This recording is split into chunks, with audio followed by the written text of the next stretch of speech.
Dengue बीमारी multi system organ failure है जो मच्छरों के काटने से होती है। मौसम में बदलाव से वायरल और बैक्टीरियल इन्फेक्शन फैल रहा है। डेंगू के मरीजों में प्लेटलेट्स कम होने पर एडमिट करना पड़ता है। डेंगू से लंग्स में इन्फेक्शन होने से मरीज की डेथ। इस वक्त हमारे समक्ष है डॉक्टर हरि गुप्ता, जो कि आप एक क्रिटिकल केयर स्पेशलिस्ट हो। सर, हमारे चैनल पर आपका स्वागत है। Thank you. सर, हम आपसे ये जानना चाहेंगे कि अभी जो वायरल इन्फेक्शन जो चल रहा है, डेंगू का भी प्रकोप काफी बढ़ गया, तो ऐसे में पेशेंट क्रिटिकल स्टेज में आ जाते हैं। तो आप ये बताइए किस तरह का आगे खतरा हो सकता है डेंगू पेशेंट्स का, उस बारे में बताइए। एक्चुअली डेंगू जो फीवर है मल्टी सिस्टम डिजीज है, मतलब शरीर के बहुत सारे ऑर्गन इन्वॉल्व होता है। ज्यादातर क्या होता है, बुखार आता है, कुछ दिन रहता है और वो ठीक हो जाता है। कुछ पेशेंट में प्लेटलेट्स कम हो जाते हैं, वो मैक्सिमम टाइम तो अपने आप रिकवर हो जाते हैं। कभी कभार हमें मेडिसिन देने की जरूरत पड़ती है और कई बार प्लेटलेट चढ़ाने की जरूरत पड़ती है। और यदि पेशेंट खतरा तब रहता है ज्यादातर जब पेशेंट कोई सपोज कोई ब्लड थिनिंग एजेंट पे हो, यानी जैसे इकोस्प्रिन हो गया, इसके साथ यदि पेशेंट को थ्रोम्बोसाइटोपेनिया प्लेटलेट कम होता है तो उसमें खतरा ज्यादा बढ़ जाता है। इसलिए पेशेंट को एडमिट करना पड़ता है और प्लेटलेट चढ़ाना पड़ता है। और दूसरा ये कि यदि पेशेंट अलग अलग सिम्टम्स लेके आए, कई बार जो डेथ ज्यादातर होती है एआरडीएस हो गया, यानी कि दोनों लंग्स में इंफेक्शन हो गया डेंगू की वजह से, या दूसरा पीलिया हो गया बहुत ज्यादा डेंगू की वजह से, उन दोनों चीजों में पेशेंट को जान को खतरा ज्यादा रहता है। ये डेंगू कई बार ना ब्रेन में भी असर करता है, लेकिन एक चांसेस कम रहते हैं। ज्यादातर जो सिम्टम्स रहता है प्लेटलेट कम होना और बहुत ज्यादा बुखार आना, पूरे शरीर में दर्द होना, यही सिम्टम्स है। इनसे वैसे जान को खतरा कुछ भी नहीं रहता। पेशेंट यदि अच्छे से हाइड्रेशन रहे, यानी वो एडिक्वेट अमाउंट ऑफ पानी पीता रहे, तो खतरा कम हो जाता है।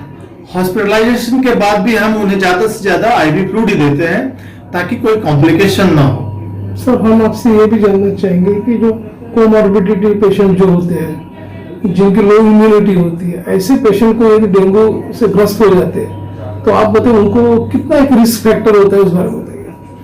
देखिए, इम्यूनो कम्प्रोमाइज पेशेंट या डायबिटीज पेशेंट या हार्ट के पेशेंट, किडनी के पेशेंट यदि एडमिट होते हैं डेंगू के साथ, क्योंकि वो बॉर्डरलाइन ऑर्गन डिस्फंक्शन होता है उनमें, तो कोई भी यदि बीमारी हुई तो वो असर ज्यादा डालती है। उनके ठीक होने के चांस जो रहते हैं नॉर्मल पेशेंट से थोड़ा कम रहते हैं।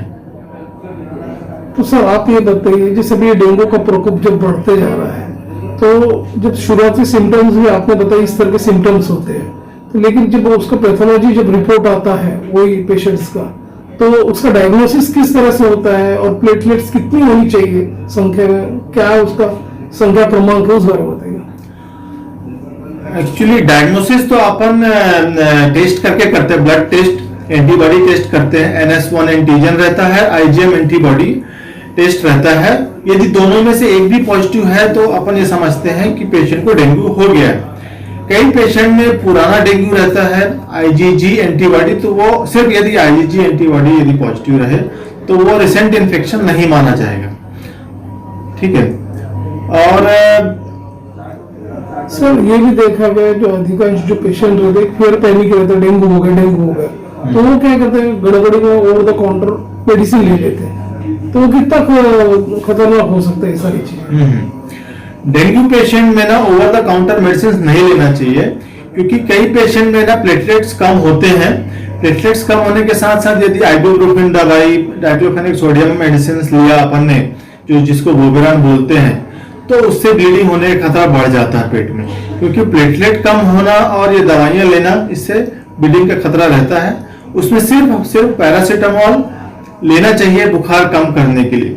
यदि प्लेटलेट एडिक्वेट अमाउंट में है और बुखार नहीं उतर रहा, बहुत ज्यादा हाई ग्रेड है, तो ही SOS में डॉक्टर की सलाह से ही अपन को पेन किलर्स, जो बुखार उतारने की दवाई होती है, वो लेना चाहिए।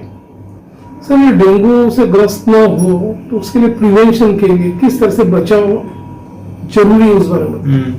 देखिए, डेंगू जो बुखार है वो बेसिकली मच्छरों के थ्रू होता है।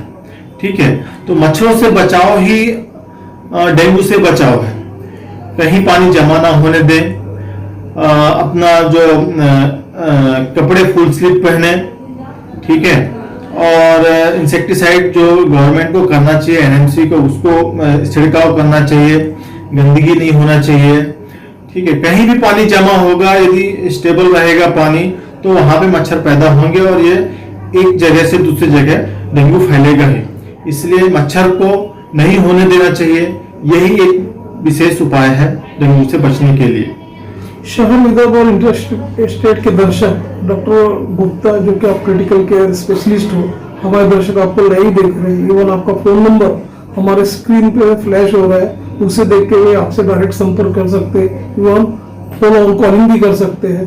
तो सर चलते चलते हमारे दर्शकों को आप ये भी बताइए कि जैसे डेंगू के बारे में आपने सारी चीजें बताया हुआ है, तो इसको डायग्नोसिस होने में कितना समय लगता है और क्या होता है समय, उस बारे में बताइए। ज्यादातर क्या होता है, जिस दिन बुखार आता है ना, उसी दिन डायग्नोसिस हो जाता है। NS1 करके एंटीजन आता है, होता है ब्लड टेस्ट में, वो पहले दिन ही पॉजिटिव आ जाता है ज्यादा पेशेंट में, तो उसको डायग्नोसिस करने में कोई डिफिकल्टी नहीं है। जांच करो और वो पॉजिटिव आ जाता है। कुछ पेशेंट में निगेटिव रहता है, बट यदि सिम्टम्स वैसे ही रहे तो हम उसको डेंगू लाइक फीवर बोलते हैं कई पेशेंट में, बट ये संख्या कम है जिसको डेंगू जैसे सिम्टम्स हो और वो डेंगू निगेटिव हो। नहीं, जैसे सीवियर पेन है, पेशेंट्स को फीवर है, तो उसका एडमिशन जरूरी होता है हॉस्पिटल में। हाँ, यदि पेशेंट ओरल इंटेक कम है उसको, यानी बेसिकली क्या है, डेंगू का मेन ट्रीटमेंट है हाइड्रेशन और पैरासीटामोल जो होता है फीवर उतारने के लिए, और कोई खास ट्रीटमेंट नहीं है। हाइड्रेशन यदि पेशेंट को बराबर नहीं मिल रहा है तो हॉस्पिटलाइजेशन बहुत जरूरी है, क्योंकि यदि डिहाइड्रेशन हुआ तो उसके कॉम्प्लिकेशन बढ़ सकते हैं। ओके सर, दूर दराज के दर्शक आपको देख रहे हैं, तो डॉक्टर गुप्ता सर आप ये बताइए कि यदि पेशेंट आपसे अप्रोच होते हैं या कांटेक्ट करते हैं, तो आप ये बताइए हॉस्पिटल में किस तरह के अपने यहाँ फैसिलिटीज है, और जैसे as a critical care specialist जो है आपके दायरे में कौन कौन सी चीजें आती है, कौन कौन सी ट्रीटमेंट होते हैं, उस बारे में बताइए। एक्चुअली डेंगू जब हमारे यहाँ कॉम्प्लिकेटेड डेंगू होते हैं, तब as a critical care specialist मैं बताना चाहूंगा कि जो डेंगू में जब कोई कॉम्प्लिकेशन हो गया तो हमारा रोल आता है। जब पेशेंट आईसीयू में शिफ्ट हो जाता, या कोई वजह से प्लेटलेट बहुत कम हो गया, उसके पेशाब कम हो गया, उसको पीलिया हो गया, ज्यादा सांस की तकलीफ हो गई, या ब्रेन में कुछ उसका डेंगू चढ़ गया, तो हमारे आईसीयू में पेशेंट होते हैं, उसके हिसाब से हमें ट्रीट करना पड़ता है। बाकी हमारे आईसीयू में कोई भी क्रिटिकल पेशेंट, जैसे हेड इंजरी का पेशेंट हो गया, मस्तिष्क ज्वर का पेशेंट हो गया, अस्थमा का पेशेंट हो गया, डायबिटीज अनकंट्रोल डायबिटीज हो गया, कोई भी वेंटिलेटर पेशेंट जिसको जो सीरियस पेशेंट है, वो हम लोग देखते हैं और हम उसको ठीक करने की कोशिश करते हैं। हमारी टीम रहती है पूरी, हमारे बहुत सारे डॉक्टर हैं हमारे अंडर, वो पूरा ध्यान देते हैं और मैं उनको सुपरवाइज करता हूँ। ओके दर्शकों, ये थे डॉक्टर गुप्ता सर जो कि हमें जानकारी दी कि डेंगू से किस तरह से बचाव किया जाए और उसके क्या डायग्नोसिस प्रोसेस होती है, उस बारे में भी आपने बताया। As a critical care specialist आपने सारी जानकारी हमारे चैनल्स को दी और आपने अपना समय दिया सर, उसके लिए सर धन्यवाद।